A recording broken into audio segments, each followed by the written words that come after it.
वसुदेवसुतं देवं कंसचाणूरमर्दनं देवकी परमानंदं कृष्णं वंदे जगद्गुरुं। श्री कृष्णं वंदे जगद्गुरुं। श्री कृष्णं वंदे जगद्गुरुं। श्री नारद जी कहते हैं, मिथिलेश्वर, अब दूसरी गोपियों का भी वर्णन सुनो, जो समस्त पापों को हर लेने वाला, पुण्यदायक तथा श्रीहरि के प्रति भक्ति भाव की वृद्धि करने वाला है। राजन, ब्रज में 6 वृषभानु उत्पन्न हुए हैं, जिनके नाम इस प्रकार हैं: नीतिवित, मार्गत, शुक्ल, पतंग, दिव्यावाहन तथा गोपिष्ट। उनके घर में लक्ष्मीपति नारायण के वरदान से जो कुमारियाँ उत्पन्न हुई, उनमें से कुछ तो रमा बैकुंठ वासिनी और कुछ समुद्र से उत्पन्न हुई लक्ष्मी जी की सखियाँ थीं, कुछ अजित पदवासिनी और कुछ ऊर्ध्वर बैकुंठ लोक निवासिनी देवियाँ थीं, कुछ लोकाचल वासिनी समुद्र संभावा लक्ष्मी सहचरियाँ थीं। उन्होंने सदा श्री गोविंद के चरणारविंद का चिंतन करते हुए माघ मास का व्रत किया।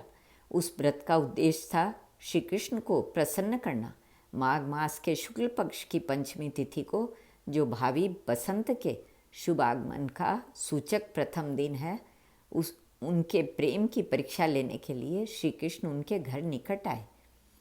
घर के निकट आए और वे व्याघ्र चर्म का वस्त्र पहने, जटा के मुकुट बांधे, समस्त अंगों में विभूति रमाए, योगी के वेश में सुशोभित हो, वेणु बजाते हुए जगत के लोगों का मन मोह रहे थे।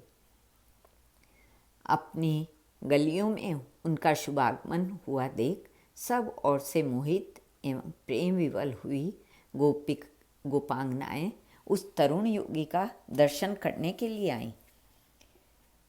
उन अत्यंत सुंदर योगी को देखकर प्रेम और आनंद में डूबी हुई समस्त गोप कन्याएं परस्पर कहने लगी। गोपियाँ बोली, यह कौन बालक है जिसकी आकृति नंद नंदन से ठीक ठीक मिलती जुलती है, अथवा यह किसी धनी राजा का पुत्र होगा, जो अपनी स्त्री के कठोर वचन रूपी बाण से मन में बिध जाने के कारण घर से विरक्त हो गया और सारे कृतकर्म छोड़ बैठा है। यह अत्यंत रमणीय है। इसका शरीर कैसा सुकुमार है। यह कामदेव के समान सारे विश्व का मन मोह लेने वाला है। अहो, इसकी माता, इसके पिता, इसकी पत्नी और इसकी बहन इसके बिना कैसे जीवित होगी। यह विचार करके सब ओर से झुंड की झुंड ब्रजांगनाएं उनके पास आ गईं और प्रेम से विवल तथा आश्चर्यचकित हो उन योगीश्वर से पूछने लगी। गोपियों ने पूछा, योगी बाबा, तुम्हारा नाम क्या है? मुनि जी, तुम रहते कहाँ हो? तुम्हारी वृत्ति क्या है और तुमने कौन सी सिद्धि पाई है? वक्ताओं में श्रेष्ठ हमें यह सब बात बताओ। सिद्ध योगी ने कहा, मैं योगेश्वर हूँ और सदा मानसरोवर में निवास करता हूँ। मेरा नाम स्वयं प्रकाश है। मैं अपनी शक्ति से सदा बिना खाए पिए ही रहता हूँ। ब्रजांगनाओं, परमहंसों का जो अपना स्वार्थ आत्म साक्षात्कार है, उसी की सिद्धि के लिए मैं जा रहा हूँ। मुझे दिव्य दृष्टि प्राप्त हो चुकी है। मैं भूत, भविष्य और वर्तमान तीनों कालों की बातें जानता हूँ। मंत्र विद्या द्वारा उच्चाटन, मारण, मोहन, स्तंभन तथा वशीकरण भी जानता हूँ। गोपियों ने पूछा, योगी बाबा, तुम तो बड़े बुद्धिमान हो।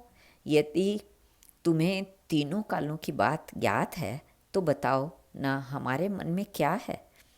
सिद्ध योगी ने कहा, यह बात तो आप लोगों के कान में कहने योग्य है, अथवा यदि आप लोगों की आज्ञा हो तो सब लोगों के सामने ही कह डालूं। गोपियाँ बोली, मुने, तुम सचमुच योगीश्वर हो। तुम्हें तीनों कालों का ज्ञान है, इसमें संशय नहीं है। यदि तुम्हारे वशीकरण मंत्र से, उसके पाठ करने मात्र से तत्काल वे यहीं आ जाएं, जिनका कि हम मन ही मन चिंतन करती हैं, तब हम मानेंगी कि तुम मंत्रज्ञों में सबसे श्रेष्ठ हो। सिद्ध योगी ने कहा, ब्रजांगनाओं, तुमने तो ऐसा भाव व्यक्त किया है जो परम दुर्लभ और दुष्कर है, तथापि मैं तुम्हारी मनोनीत वस्तु को प्रकट करूँगा, क्योंकि सत्पुरुषों की कही हुई बात झूठी नहीं होती।